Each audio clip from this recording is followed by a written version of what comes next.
Like, I just went one sip over.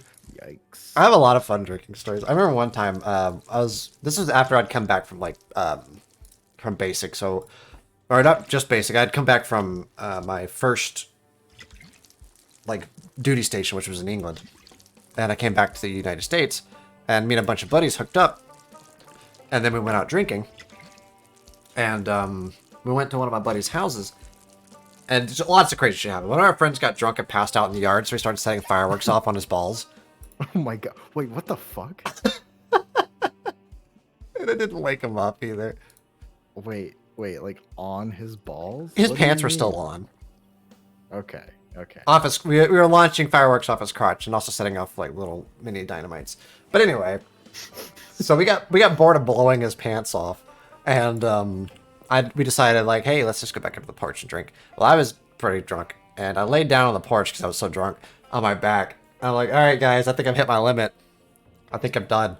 And my buddy leans over me and goes, nah, you're not done, buddy. And he cracks open a beer and says, open your mouth. I'm laying flat on my back, and he pours the whole fucking beer into my mouth from, like, probably a good 4 foot over my head. I have no idea how much of this I actually, like, drank slash swallowed, but I do know that he emptied the whole can effectively at my face, into my mouth, and then around my head as a result. And then as soon as the can was empty, he crushed it through it. He goes, good job, woo! You know, everybody's cheering for me. I rolled over from my back onto my hands and knees and immediately emptied my stomach out on the fucking porch. Pretty cool. And that was the last thing I remember from that night. Woke up the next day, curled up in a ball with a blanket on me on a armchair.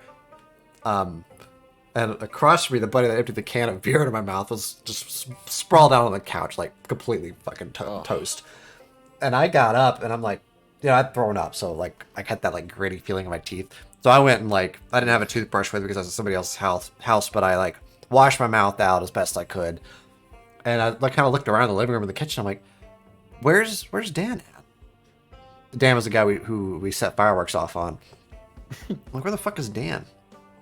And I step out on the porch, step over the throw up, and I gaze out across the fucking yard, and Dan is laying in the middle of the yard exactly as we left him, covered in morning dew.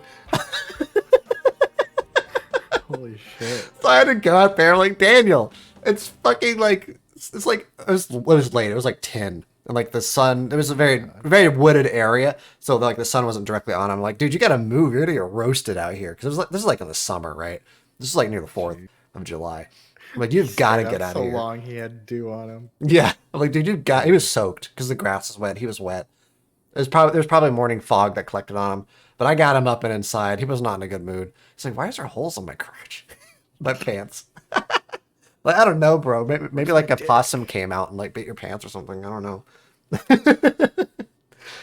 Did any of you ever tell him? Oh yeah, we told him that day. I mean, you had to, right? Yeah, obviously it was hilarious.